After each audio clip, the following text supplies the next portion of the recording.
Hi, and welcome to Enchantment of Eternity's 10 least favorite moments of Game of Thrones Season 6. In this video, I count down my 10 least favorite moments of Season 6, the moments I thought that were the worst of the season, where the quality of the show dipped the most.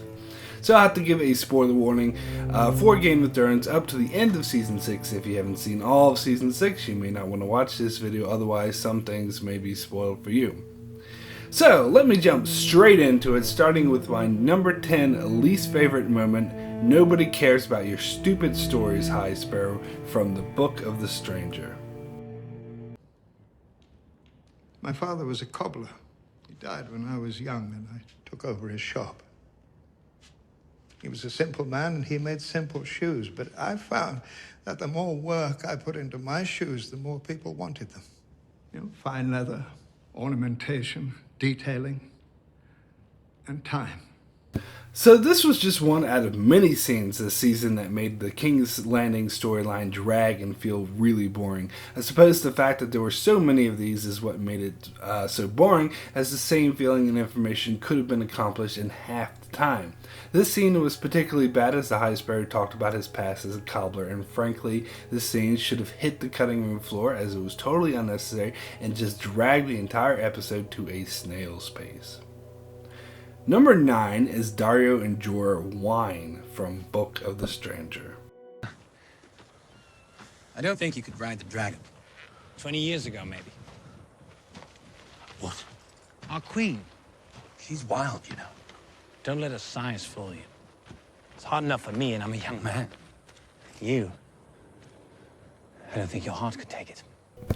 So this was one of two scenes where we see Daario and Jorah's stupid banter where they're on their own mission to free Daenerys, but this one is worse of the two, not only for being repetitive, but also with Daario talking about how Jorah couldn't handle riding the dragon. That's just stupid. I don't really care about their childish banter. Number 8 is the Blackfish dies off screen from no one. Go on. Come with us. I've run before. In the Red Wedding, I'm not running again. This is my family home. Your family is in the north. Come with us. Don't die for pride when you can fight for your blood. You'll serve Sansa far better than I ever could.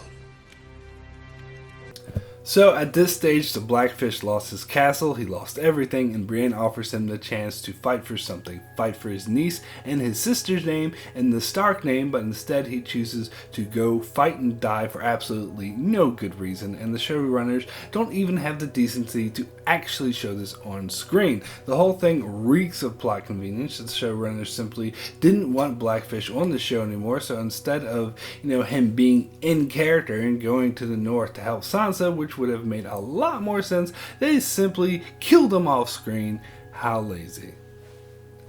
Number 7 is, oh, the ships are on fire, how convenient, from the Red Woman.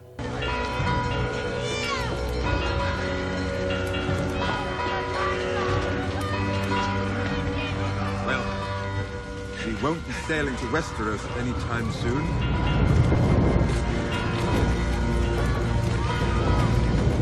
So, in Season 4, Daario mentioned he captured the Myronese fleet with some 92 ships for Daenerys, so that's her way back to Westeros. But I suppose when they did that scene, the showrunners didn't realize that in Season 6 they wanted a plot point of Daenerys needing ships, so she'd be forced to make an alliance with the Ironborn and with Dorne and the Tyrells. So, let's just have the Sons of the Harpy conveniently wipe out this entire fleet in one really quick scene, and it was really the only time the Sons of the Harpy attacked all season, and it just happened so fast it just screamed plot convenience. Number 6 is Osha is useless from Book of the Stranger. He told me everything. All about the Stark boys, who helped them escape, and how she did it.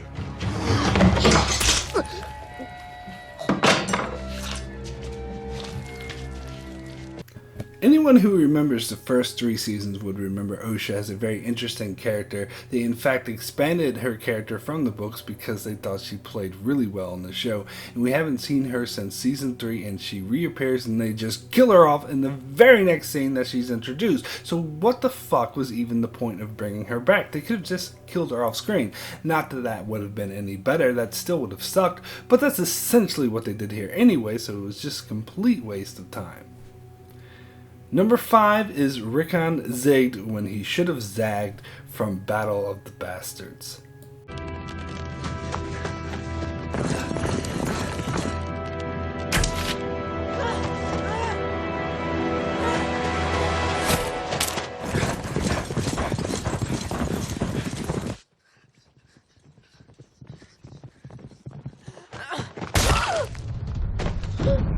So, similarly to wasting Osha, they wasted Rickon, who was quite prominent in Bran's storyline and was shown to have like green side abilities similar to Bran, and was, other than Bran, was the only remaining legitimate Stark male heir. So he had a lot of potential, but instead they just killed him off without even having a single line of dialogue. But by the time they did it, I had resigned myself that they would, because it was beyond obvious that they would. In fact, that was one of the issues. It was far too predictable. But the way they did it was ridiculous, by having him run in a straight fucking line while Ramsay was shooting arrows at him. Why the hell didn't he zigzag? And of course, the real answer to that question is because the plot required him to die. So, in other words, plot convenience, lazy writing. Number 4 is Euron twirls his mustache from the door.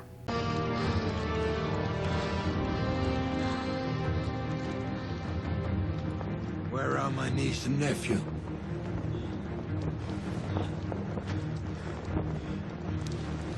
Let's go murder them.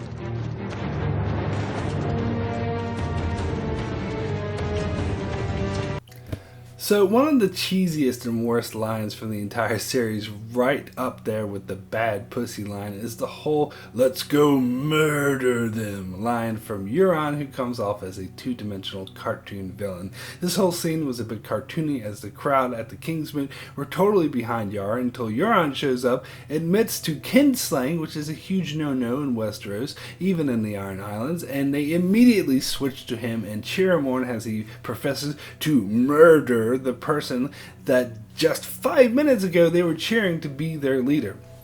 This is ridiculous. It's like if Hillary Clinton, after being pronounced the Democratic candidate, called for Bernie Sanders to be murdered, and all the Sanders supporters all of a sudden started cheering her on to do it. Can you imagine that? I can't. It was just so fake and ridiculous, and they took what could have been a real interesting villain who had a great introduction and made him as fake as possible. It was horrible. Number 3 is Arya wears plot armor from the Broken Man.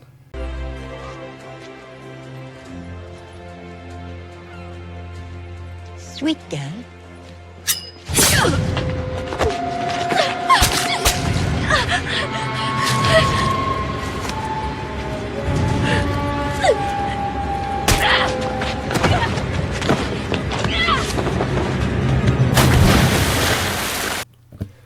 So Arya knows that there's a bunch of ruthless assassins out to kill her, so what does? She strolls around all willy-nilly out in the open in the middle of the day and just trusts this really creepy looking old lady. So of course she gets stabbed. But the issue is only made worse as she is stabbed repeatedly in the gut and the knife is even twisted inside her. If you compare this to Arya Hotah getting stabbed earlier this season, he died from one stab to the back, and he's a much bigger dude. And it wasn't even as bad as what Arya got. And he died. And Lancel, who got paralyzed from, and had to crawl just from one stab wound to the side, whereas Arya got stabbed multiple times and the knife twisted in her, and all she gets is some, healing from an actress with no real medical training, and she's able to jump and run around like nothing's happened. Ridiculous. It just makes it all too obvious that Arya has plot armor, and the showrunners just don't want to kill her off, and it kind of takes away all the stakes right out of her story, and is incredibly lazy, incredibly sloppy writing. Number 2 is Dan and Dave hate direwolves from the door.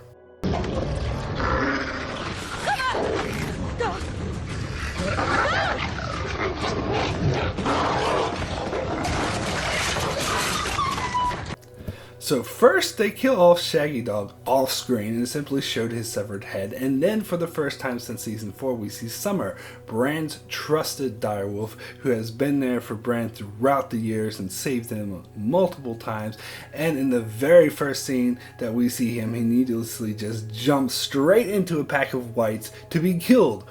What? Why in the hell would he do that? That's so stupid. He should be out there protecting Bran, not just committing suicide.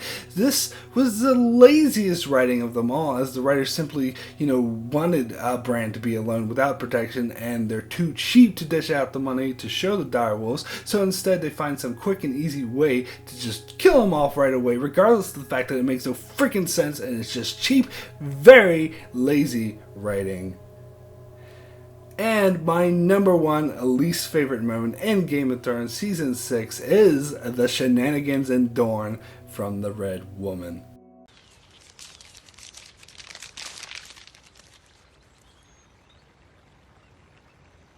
The Princess Marcella.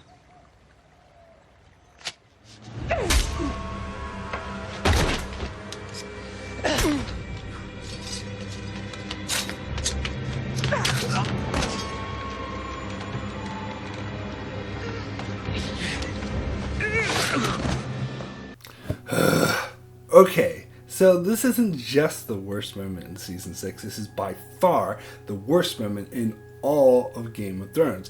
And I'm counting both deaths of Doran and Hotah and the death of Trystane. This is by far the worst writing the show has ever done, as the execution of this was so fast and sloppy it came off as a second-rate syndicated show from the 80s, not the top-notch best show of the century that Game of Thrones usually is.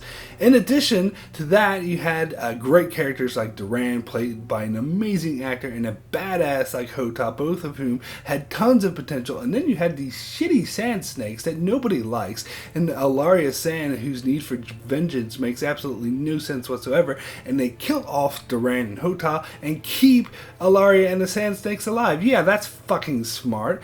Plus, they killed these characters off before they even fleshed them out, rendering them entirely useless. A lot of people complain about the Season 5 Dorne storyline, but honestly, I didn't think it was quite as bad at this stage, and it still could have been salvaged if handled correctly. But this was only retroactively made it much worse, because not only was it very sloppily executed, it was also made it a complete waste of time. This was just awful and sticks out like a sore thumb in the show that otherwise has the best quality amongst any classic TV shows, making this my number 1 least favorite moment in Season 6.